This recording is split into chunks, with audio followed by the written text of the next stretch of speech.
अस्सलामुअलैकुम वरहमतुल्लाहि वबरकातुहू। कैसे आप सब लोग? आज मैं आप लोगों को अपनी फैमिली के बारे में बताऊंगी।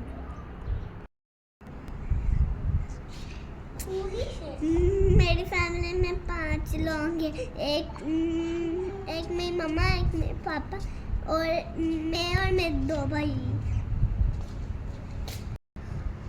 मेरा नाम है बीहा, मैं 5 साल की हूँ। ये मोहम्मद उमर और ये 3 साल का। ये अली है, चलो ये 2 साल का। मेरी मम्मा ऑफिस और मेरे पापा ऑफिस जाते हैं। मेरी इतनी फैमिली है। अगर आपको मेरी वीडियो पसंद है तो लाइक करें, चैनल को सब्सक्राइब करें। ओके, अल्लाह बाय बाय।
बाय बाय बिहा।